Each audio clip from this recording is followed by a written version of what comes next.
Dun. What up, though? What up, though? What up, though? We are here on I.O.W. Sports Special Edition. For those who are tuning in, it's your boy Detroit Mel and the big homie Nick Shine. Hey, what's up? What's going on, Nick? I was telling Lamar on the late night show last night, when I come into the studio, the volume's low. But one day I went out to share the feed. I shared the Facebook feed. The audio pumps up on the Facebook feed. So I have to tap into that and then come back into the studio, and then the volume is regular here. I can't explain it, but now I know the fix. It's a Jersey thing.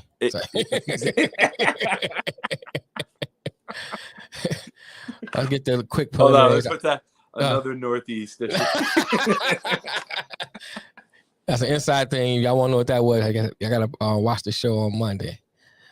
So anyway, we're gonna get the preliminaries out the way to get on into the show. For those who are new to the show, we are the I.O.W. Sports Network. You can catch us on Facebook, Twitch, and YouTube. We are streaming live every Monday and Thursday.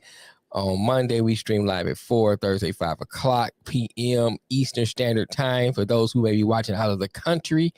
Also, you can catch us on our Facebook app.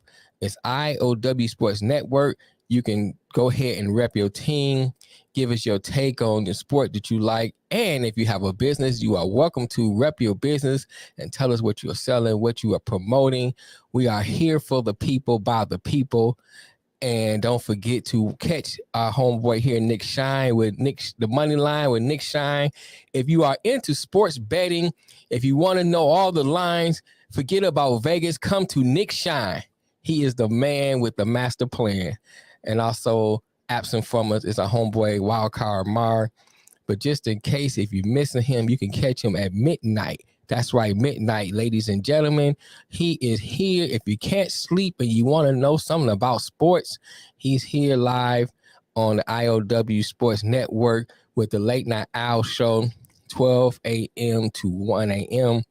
And last but not least, catch us here in all of your Apple Store and Google Play Store. You can download the I.O.W. Network app. All the music you like.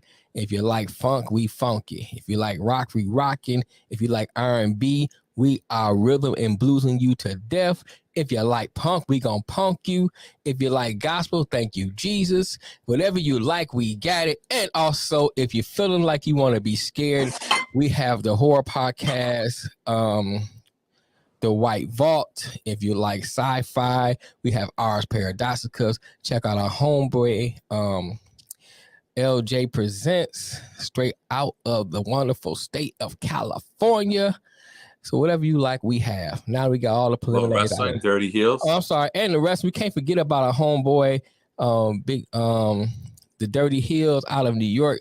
Wonderful wrestling podcast. You catch one half of the Dirty Heels here on our show, Mr. Ken of Stone. Shout out him and Bove. I can't think of his name, homeboy. You get old. When you get old, your memory gets bad. I know. But anyway, check out the Dirty Heels on our show every Saturday at 12 p.m. I think I got everybody. If I forgot you, like they say in church, charge it to my mind and not my heart. All right. So now we're here to talk about, I'm sure all you sports fans heard about the Brian Flores lawsuit. If you haven't, we give you a quick update. Brian Flores seems to be suing the NFL, alleging racism due to his hiring. And so Nick and I was talking about behind the scenes, and we want to approach it a little different. We want to come with the solution to the problem. You know, in the day and age that we live in, everybody want to talk about the drama, hype up the drama, but we want to talk about a solution. So that's what we're going to talk about. What can we do so we don't come to the situation anymore? Mr. Big Homie Nick, what do you think we should? What are one of the things you think we could do? I've been racking my brain. I've been racking my brain over like. I hope the listeners hear me out with this. I'm not a fan of the Rooney Rule. Okay. I get its purpose. I totally understand it. Mm-hmm. But here's the negative side of the Rooney Rule. In anything in life, if you force somebody to do something, it's not going to be genuine. You know what I mean? Right. If you got to tell your kids, go clean up your room, you're going to get attitude. They're going to stop. It's not genuine. They're not doing it out of respect. They're not doing it because they know their chores. They're going to be begrudgingly about it, right? Right. Because it's not something they genuinely want to do. Now, how do I word it? You're going to get non-genuine results. You're going to get a charade. You're going to get the facade of we're interested in this coach. And meanwhile, not all, because I mean, I could say with pride, I root for a team that has hired 3 minority coaches, and we've hired the most minority coaches, and Woody Johnson has hired Herman Edwards, Todd Bowles, and now Robert Salah. So the Jets, for all the jokes and negativity around the organization, it's something I could say with pride is that they are a place that will genuinely hire the best candidate, who they feel is the best candidate for the job. Not every organization does that. How do we get there? How? I mean, do you have to put NFL officials in front offices to have them sit in meetings to hear the discussions?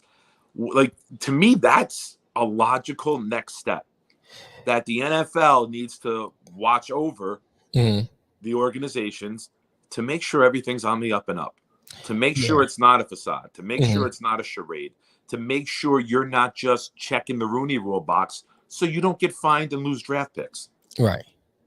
Here's the thing, though. Oh, go ahead. What do you think? Like that's one of my first thoughts about this whole situation. And you know, you're going to come from a different perspective than me. Well, I'm on the outside of the racial barrier, so to say. Right. And I don't understand. I've never interviewed for anything as a black man. I know we joke all the time, but you know, that's just all fun. But in seriousness, I've never been in your shoes or Lamar's or anyone else's. What's your approach? Where are you at? Like, you could hear my idea and be like, that's bullshit. like to me, like, how do we govern people who may be racist? How do you govern? Stop it. Because how do you govern an ideology and say he wasn't the best candidate for the job?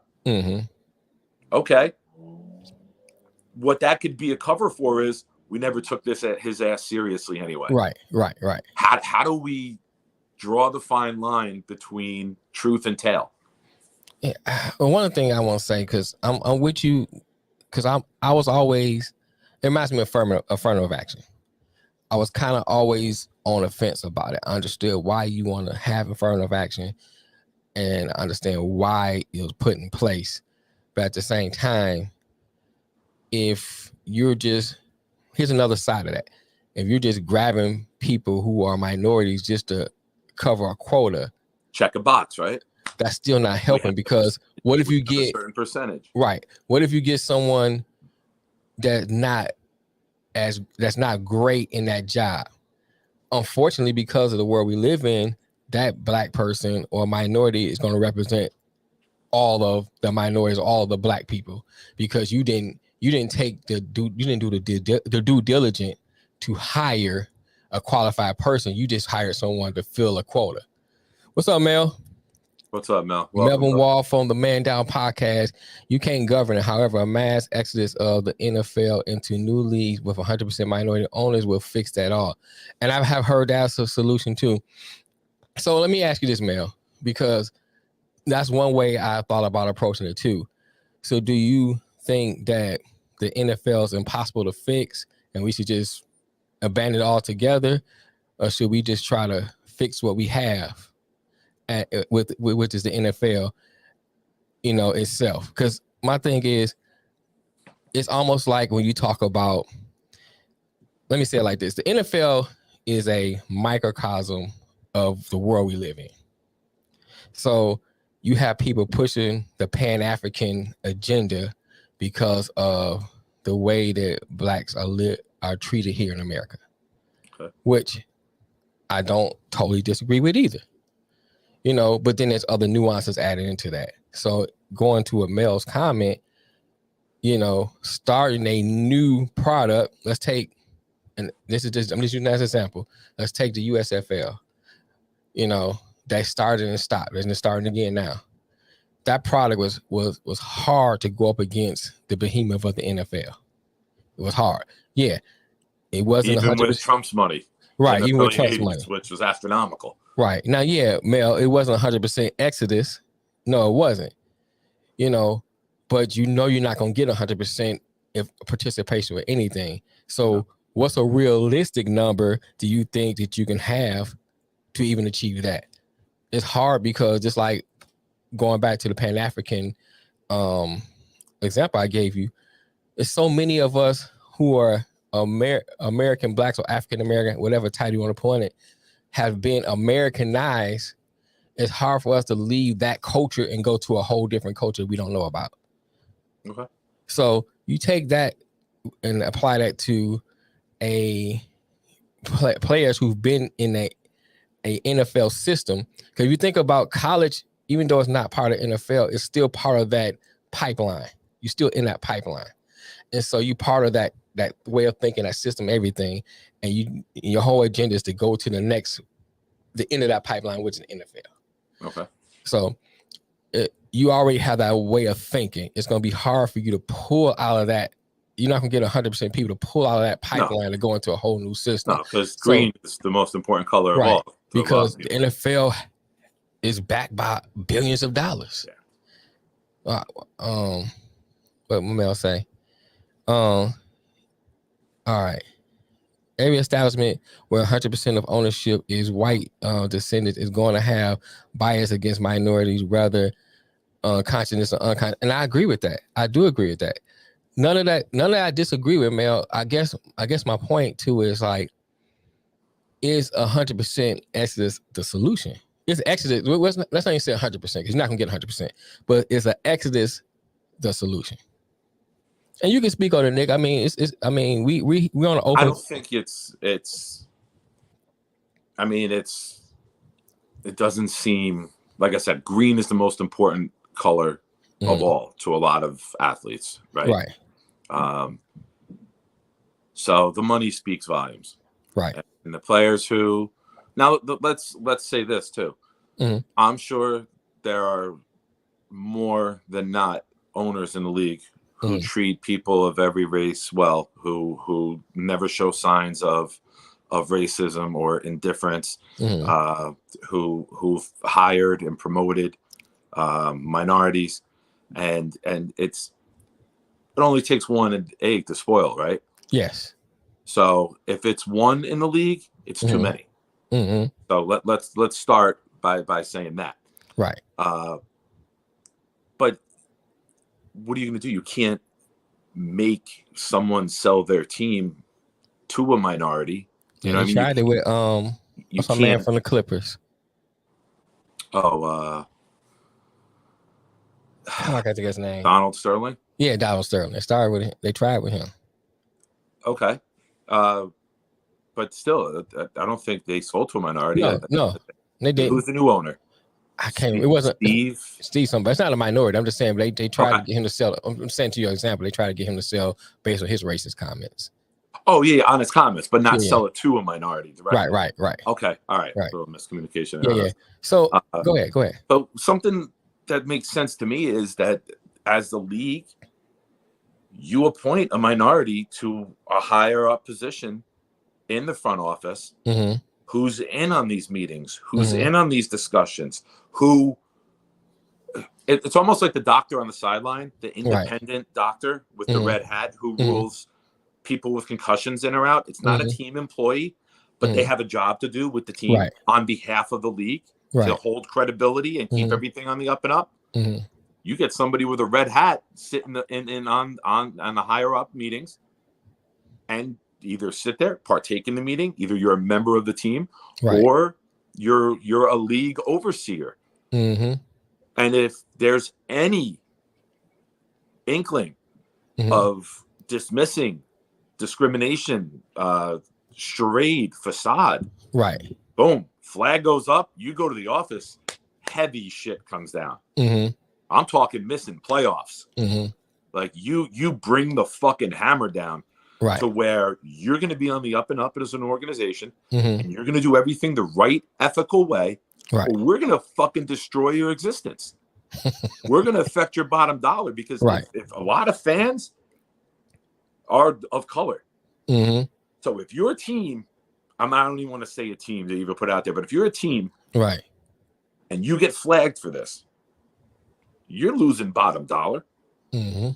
Minorities are going to jump ship off your team, right, and not root for your team anymore because they're not right. going to put their hard work money into an organization that isn't on the up and up and is right. showing signs of racism or negligence towards minorities. Mm-hmm. So you get that affects owners more than anything, right? The right. bottom dollar.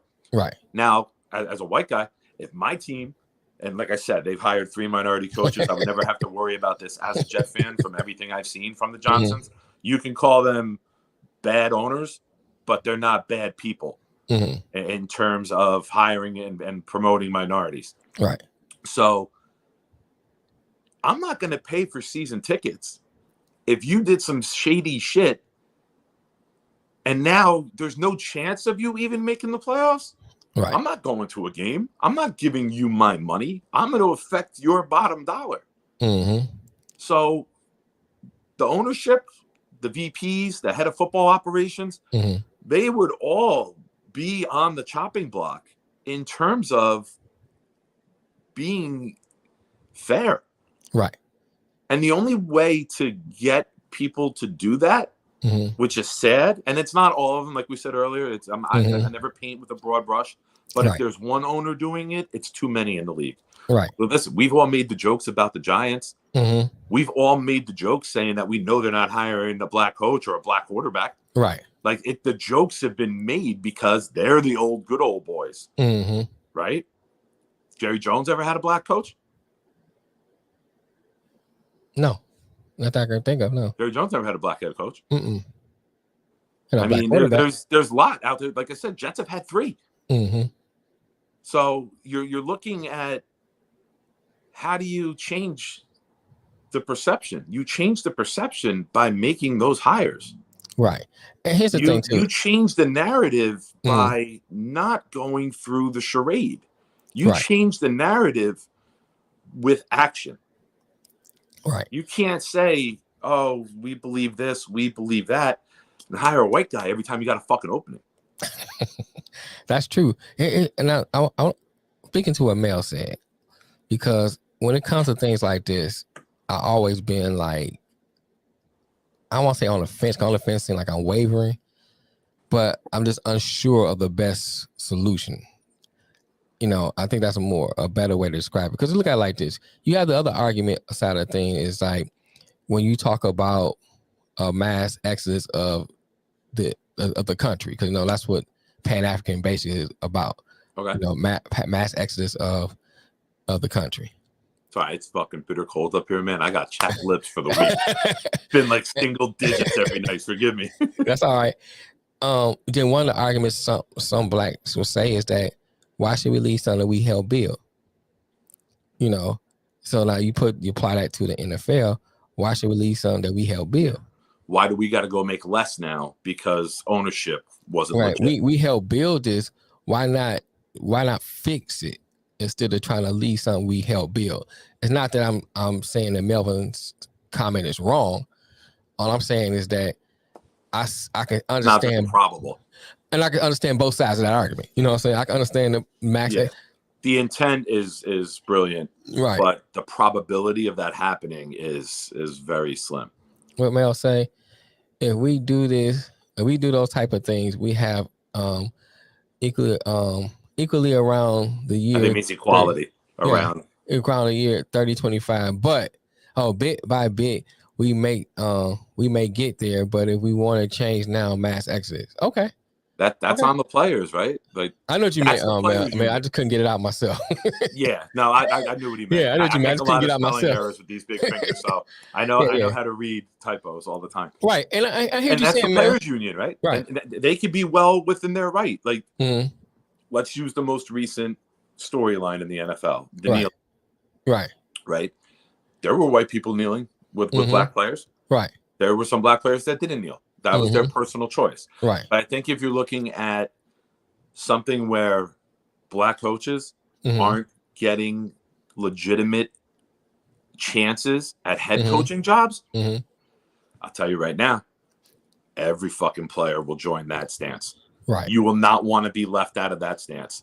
The flag thing you can use, supporting troops, all that. But when this is, for lack of a better term, black and white. There's no gray area with this. Right. You are either for or against. And if you are not with this, you are against it.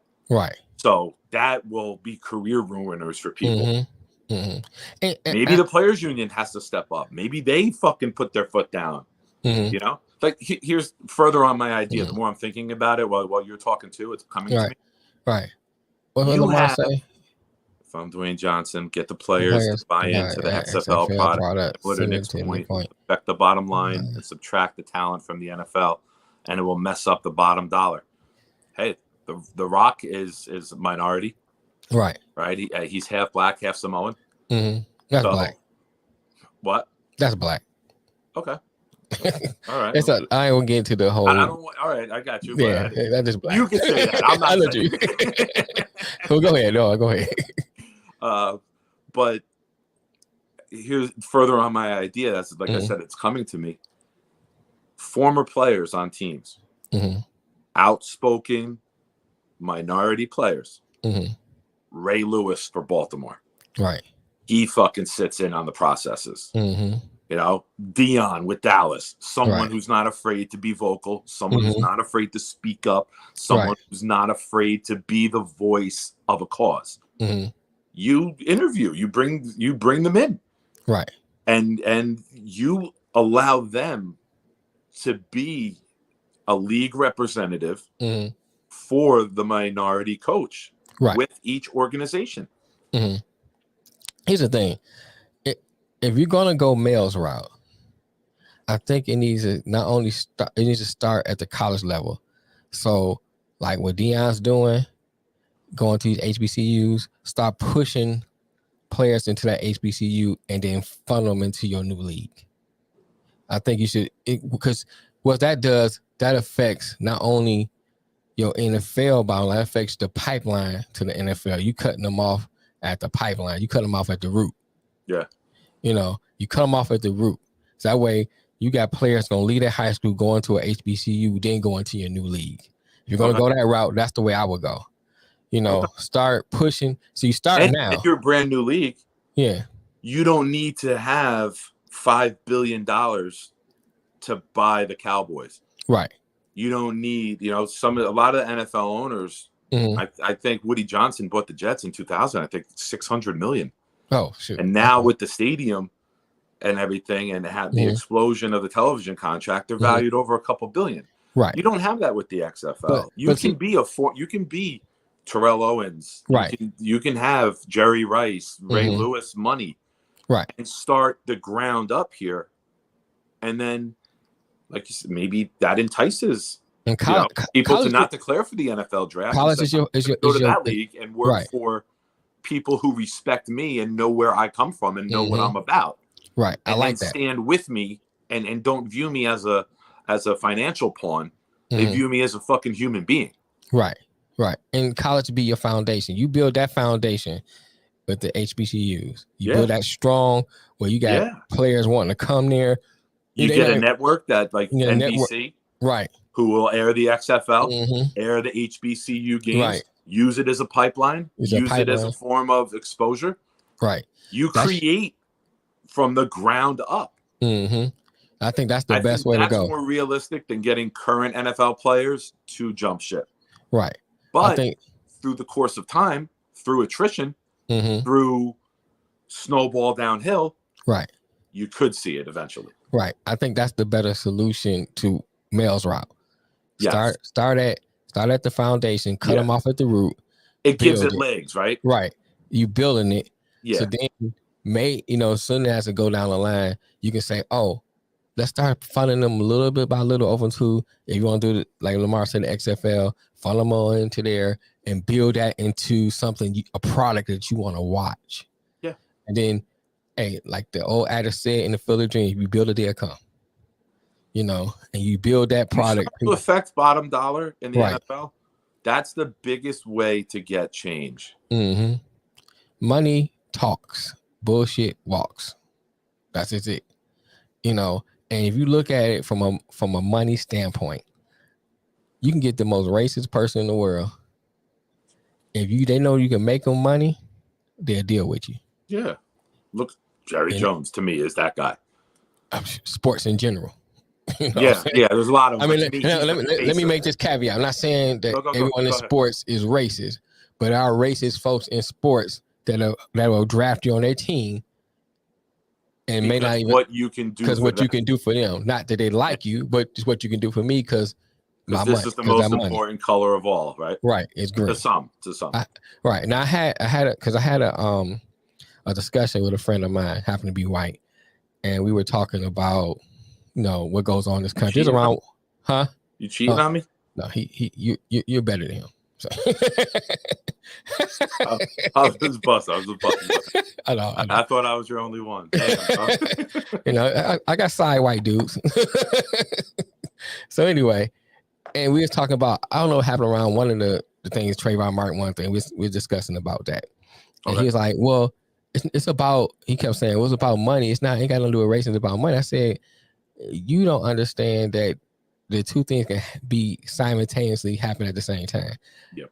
It can be about, because let's face it, this country, the 1% don't like nobody. It's about money. They will use money. Anyone, any color to add to their wealth. But at the same time, they prefer to deal with someone that looks like them more than someone that don't look like them. And so, they'll hire people who look like them to deal with the people that don't look like them. They still don't like both of them, but they don't make them. Know right. That don't make them not racist, and it still don't make them not motivated by money. It's still the same thing. In their mind, it's the cost of doing business. The cost of doing business, right? And that's what it is. But yeah, we ain't gonna hold y'all too long. We just want to get on here and talk about the Brian Flores, incident. And I like this is. Nick has said, let's go and deal with it from a solution standpoint, because I've been anybody can complain. Anybody can complain. And we live in a world with social media. Everyone wants to bitch their gripe. Mm-hmm. And I made a tweet and I said that the Rooney Rule was built out of racism. Mm-hmm. And people are I'm getting tweet after tweet reply come in of people thinking, because people want to put their own impression on what they read. Mm-hmm. And I'm getting tweets saying that it's being interpreted the wrong way. Right. So I'm always about a solution with anything. Mm-hmm. All right. We know the problem. Mm-hmm. How do we fix it? I was a cable guy for years. All right. You tell me what your problem is. My job's to fix it. Standing here bitching with you about your internet not working doesn't fucking help anybody. Me finding the solution is what fixes it. What's up, John? What's up, John? I think Brian Flores is out of his mind. It has nothing to do about race or discrimination as a black man. I find it offensive when we want to play the victim. It could be he wasn't qualified. And it could be. But we discussed earlier when we first started, how do you tell the difference? Right. How do we know front offices aren't using he wasn't the best candidate for the job just to check the Rooney Rule box, shun that candidate to the side. Right. And we're looking more bigger picture of how do we stop the charade interviews for those organizations that do it. Right. You know, I use the Cowboys as an example. Never hired a black coach, but they interview a black coach every time there's an opening. Right. And I understand what you're saying, John. And that's kind of what Nick and I was talking about earlier before we came on air, is that if you attack this from, and I'm talking about Brian Flores, you attack this saying this is racist, there's nothing there that we see as the public, because we're not behind the scenes, that you can officially point to and say it's racist. Now, that doesn't mean that it's not. We talking about in a court of law. What they're gonna look at the evidence, and what we see is nothing there that we can see that point to as racist. Now, there's some things there I can see that's wrong, that has been handled wrong, for i.e., trying to get him to go against the tampering rule and stuff like that. That's completely wrong, and labeling him difficult and hard to work with because he won't go along with the tampering rules. That's wrong. And he didn't want to lose games for $100,000. Yeah, he didn't want to lose games for $100,000. That's wrong. How do you fire that guy? If you made that offer as Stephen How you Ross, fire somebody with integrity like that? Brian Flores should be your coach so you die. Right. Because he's got that on you. Like, you didn't think that was going to come out when you fired him? Right. Like, I'm not saying the offer is legit. The right. stupidity and then firing the man that you offered to pay off to lose games is just a next level stupid. But that shows you that who's running the organization is not that bright. Yeah. Right. Here's the thing. And since John said that, I'm not gonna go all the way down the route, but I'm gonna go a little bit this way. Here's the thing. As an organization, we talk about Miami, and you looking at what this man did for your organization. Who cares about your draft picks? He still put you in a position to be a winning franchise. So if you don't pick high in the draft, look what he did with what he had. Look what he did with Tua. Everybody's ready to throw Tua away. And towards the end of the season, you see improvements. You see Miami starting to win. So he's showing you he can work with what he has. So wherever you pick, he can take what he got and make that work and make you a winning. Or isn't it about winning or not? Yeah. And this man is showing that he's winning. And then now on top of that, you make him offers and he shows you the highest degree of integrity. That's a man you keep and not fire. Yeah. That's a guy you want to go into battle with. Right. That, what I'm saying? But going back to what I was saying too, and speaking of what John said, that's why Nick and I decided let's go to the solution route, because we don't have all that facts. We're making accusations and stuff like that. So what's the solution? No, if it's being brought up and then there's a lawsuit being presented, where there's smoke, there's fire. Right. I said it the other day with Brady retiring on Saturday. I said he's going to retire. He's just mad he got betrayed and he wasn't able to break the story. Right. So Saturday, you're not retiring. Last night on your podcast, you're not retiring. Tuesday morning, you're retiring. Right. You just wanted to be the one to break it. Right. So where there's smoke, there's fire. And if this lawsuit is being presented, there's a problem. And we probably have all known there's a problem, but it's never been brought up. And the to Flores's aid, I guess I would say, to help him, we live in a society now where you're guilty until proven innocent. Right. And we are all quick to drop the hammer. We are all quick to believe an accused or believe in the accusation. And now it's like almost your job to prove your innocence instead of being proven that you're guilty. Right. So if it promotes change, if it promotes a better process, if it promotes more legitimacy, if the end game is equality in the treatment of the coaches in the league and in the interview process and in their chances of minorities getting hired, then this is one of the best things to ever happen for the league. Right. Because we've all known that sometimes it's smoke and mirrors. We know that the interviews might not be legit. We know that you're just checking the box so you don't get the fines and the punishment and the draft picks taken away.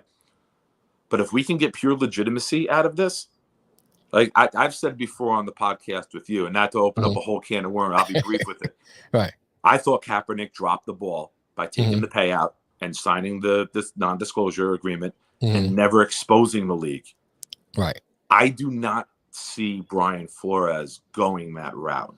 Yeah, I see Flores wanting to really legitimately institute change into the league for the better of all and future minority coaches. Right. So I wish him well. Man. I hope if there's something there, he gets it exposed. I hope those who have partaken in the racist, however you want to, activity or diminishing. That's good enough. Activity is worse. If there has been that and there's proof of it, bring that fucking shit to light. Right. Cancel these motherfuckers. Affect their bottom dollar. Mm-hmm. Sell the team for 1/10 of what it's worth. Right. Whatever it fucking takes. Go succeed, Brian Flores. I'm rooting for you. Here's the thing too, and you know, I appreciate your comment, John. You know, it sparked some more stuff in my head, but I appreciate your comment, man. And there's nothing against you or your comment, but to say maybe he wasn't qualified, you look at his body of work. His body, it's like a resume. You know, you go to a job and you put out a resume, and I'm pulling out my resume, and I have all the experience. And you got somebody put a resume, they have less experience than I do, less qualification, less accomplishments, and you hire that person. Can we say it's racist? No. But can we say something is fishy? Yes. Because why would you? You can't say. Let me jump in with that. I have the perfect line for this your argument. Right. He's the 9th winningest coach in the last 2 leagues, in the last 2 years. You can't tell me he's not qualified. Right. Yeah, you can't say he's not qualified. Not with Tua at quarterback. Mm-hmm. Right. After losing 6 straight games, you can't tell me this man is not qualified. Right. You could say he's a bad interview. You could say maybe he's rough around the edges personally. Those things can be argued. You can say he's not a good fit. The man's not qualified. You can say he's not a good fit, but you can't say he's not qualified. Yes. You could say, he might not be good with the media. He's not a people person. You could say things like that. Right. You can't tell me the man's not qualified for the job as a coach. As a coach, right. That I can't. Yeah, I don't see that. Not looking at his resume. Now, because we don't know him 9th winningest coach the last 2 years. Him or what's it, Dabo, right? Is Dabo? I think he's won more than Belichick the last 2 years. How the fuck are you not qualified? Yeah. That's a whole nother story. But what's the guy named Dabo? Am I saying his name right? Ryan. The Giants coach? Yeah. Dable. It's like Dable. Yeah. It's like table with the D. He said that in his press conference. Yeah, like so Brian Dable. Dable.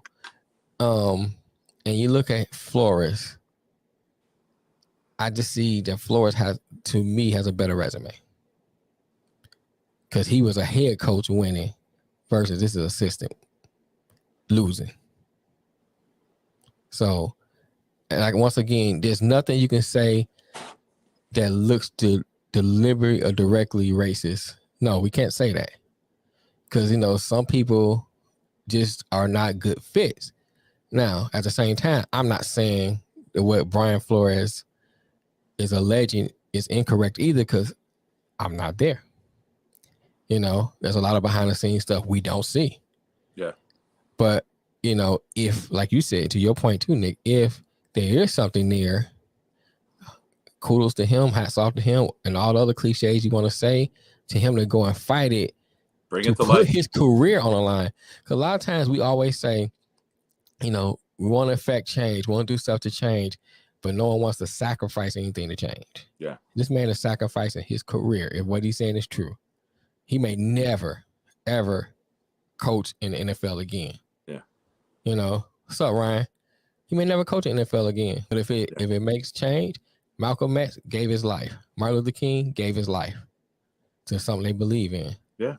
And I can go down the line. If you've been wrong, you do everything you can to make it right. Right. Yeah, we're talking Flores, Ryan. Yeah, we're doing a little special show today with the topic that came out. Yeah, since you jumped on, we're going to do about 10 minutes, but you know how we get going. We're up to 40 now. We're about to roll. We're about to. It's going to be a full 2 hours by the time we're done. I'm going to miss my basketball game. We get some more people in here. We'll go a little longer, but Nick has to get off by what time? 6, Nick? I mean, we're past 6. 6:30. I probably got like another 15 minutes. I got to hop in the shower before. We'll do another 15 minutes, then we go ahead and wrap it up. Yeah, that's BS. I hope he win. Sorry. Oh, no problem, man. We glad you're here. Yeah, but I don't know, Nick. Like I like what Mel said. Florona. I like what Mel said, but I don't know if that's the solution either. I don't know. Correct. I think that's more of the extreme. If something comes out and something is so egregious and nothing's done about it, Mel's exodus is probably what you would more likely see in that scenario. Because if nothing is done about it, which the league can't do, right? Like they can't ignore it if there's facts brought to light. But if something does happen, I think the threat of an exodus is enough. You know the good thing about Kaepernick? About what? Kaepernick.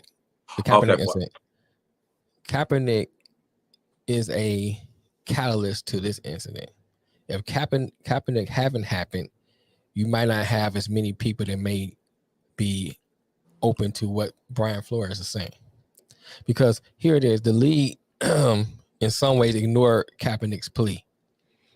They twisted it, they politicized it, everything they did to it.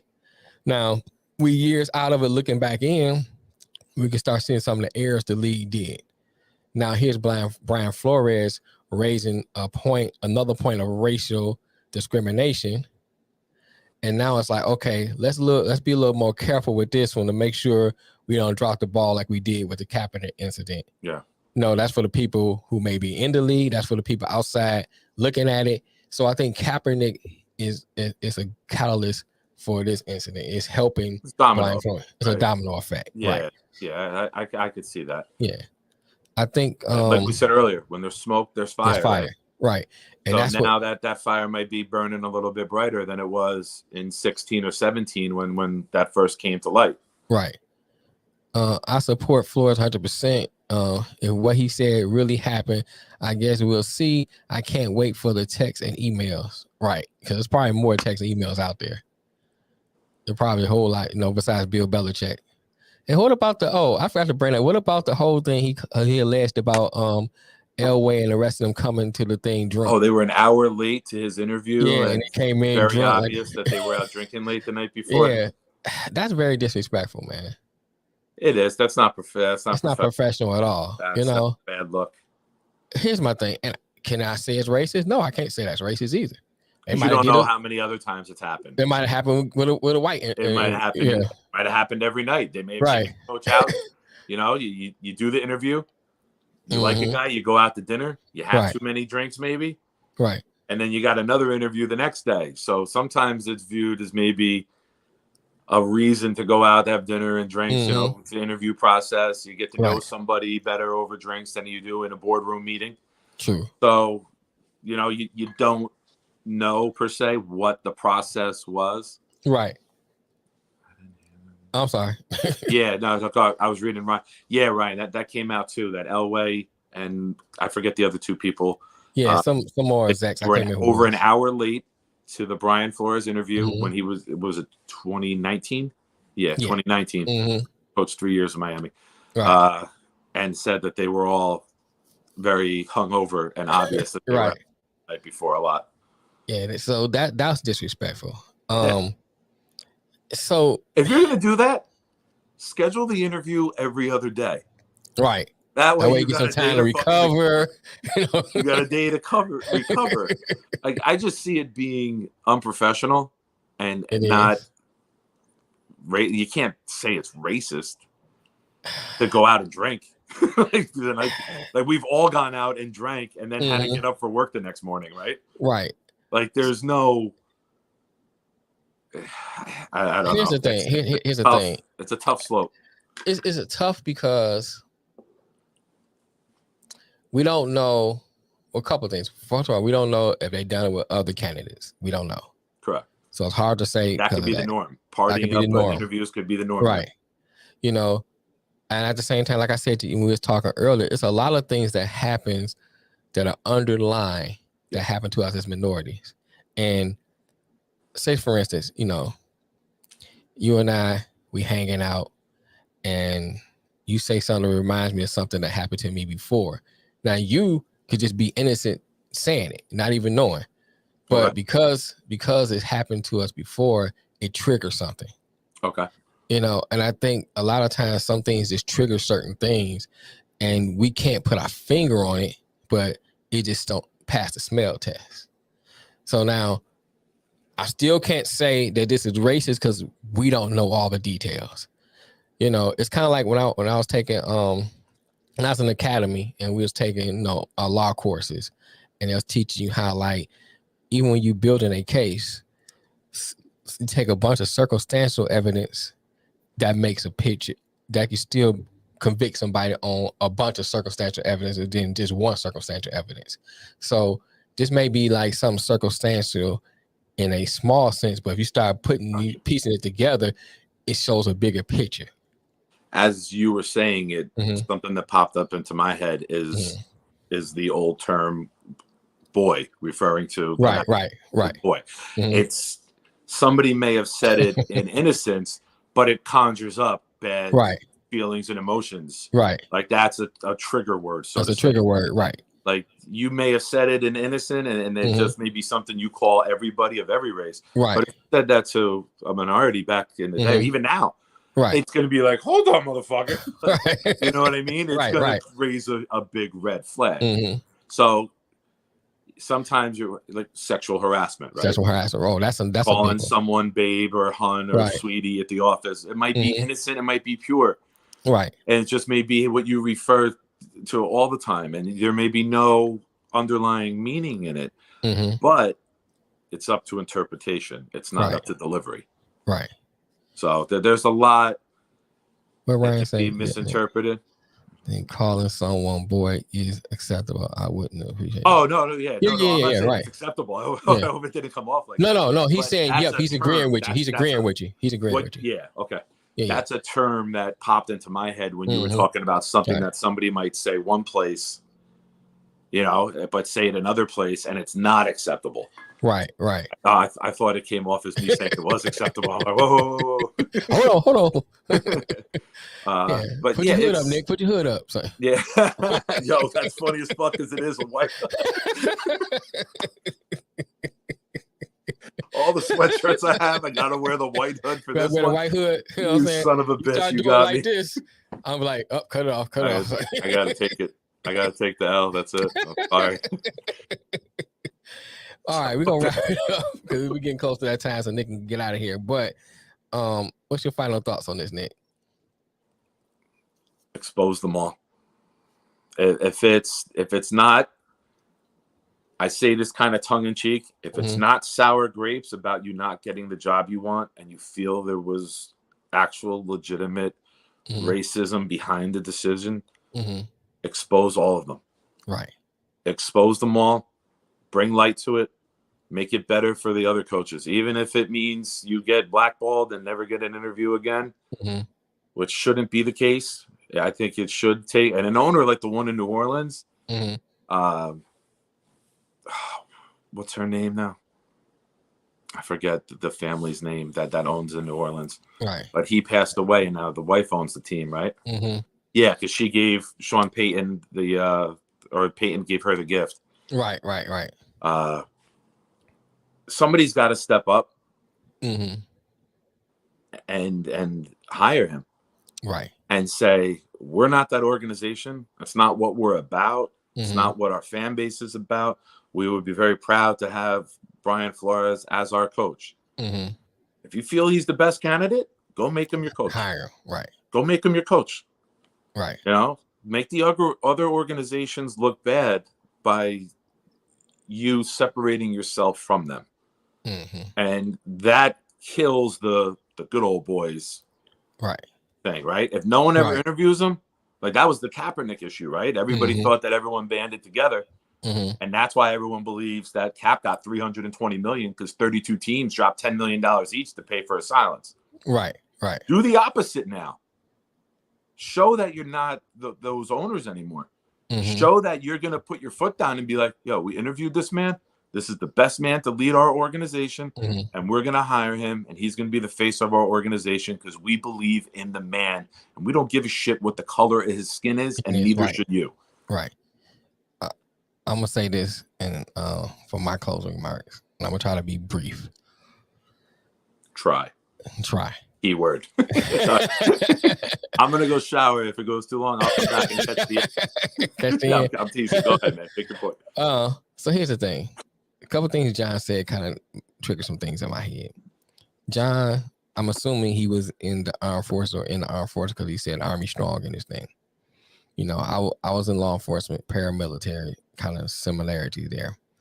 And one thing when you in law enforcement or the Army, they teach you, these are your brothers. It's about the blue. You know, in law enforcement, it's about the blue. Yeah. It's not about the color.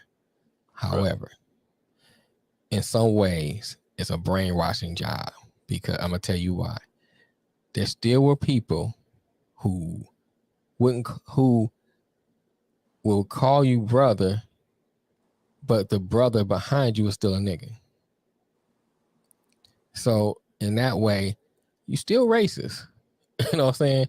Yeah. And it doesn't just because you say just because I am in this uniform and you calling me brother, but you call another brother behind me a racial epithet doesn't make you any less racist, because when I'm out of my uniform and you pull me over, I'm like the other brother that you call a nigga. Okay. So I say that, I bring that point to because, you know, he said not play the victim and stuff like that. And this, I'm not picking on him. I want everybody to know I'm not picking on him. I just want to bring this to light. That is some of the tropes and stuff they would use when you stand up for yourself and say, hey, stop playing the victim. I am an advocate for anyone who stands up for themselves.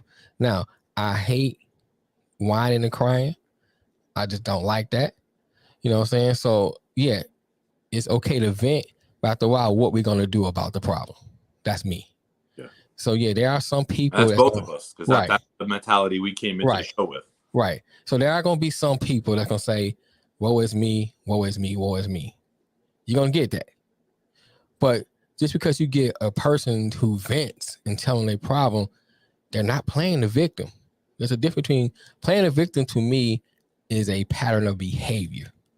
It's not a one thing to step up and do and speak out. But when you have a pattern of behavior, every time I see you, someone did me bad and you're not looking for a solution, yes, then you are playing the victim.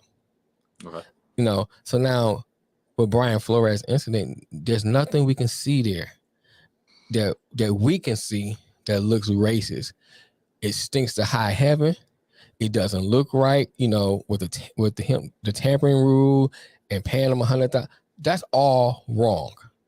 However, we are not behind the scenes. We don't see some of the things that he sees.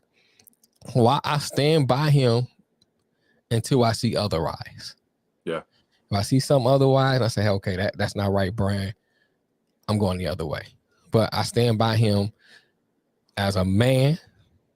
You know, he got 10 toes down. I stand behind him as a black man because we share the same culture. And I stand behind him because I love the sport of football. And if he can help clean up the sport of football, I'm with him 100%. Okay. And that's all I'm gonna say. It's a great show, Nick, man. You know. Yeah. I'm glad I reached out to you. Yeah, man, I appreciate it. I was thinking about doing a short, so I'm glad you did reach out to me. So I'd rather have done it with you to get your opinion. You know, shout out to Mel that's on here. Shout out to Ryan. Hey, John, man, I appreciate you, man. Coming in, leaving your comment. I got love for you. Nothing I said was personal or against you. I just wanted to speak to some of the things. Shout out to Wildcard who dropped in the comments real quick. Appreciate you everything. And with the last night with Mar, and then today we had some new viewers popping in. Oh, good. Last night one was a Navy SEAL, and today there's an Army. So we getting the armed forces out here, boy. Hey, man, we support them. It's awesome. Right, I appreciate that, man. We appreciate all the support, and I always forget to say this. Shout out to our German viewers.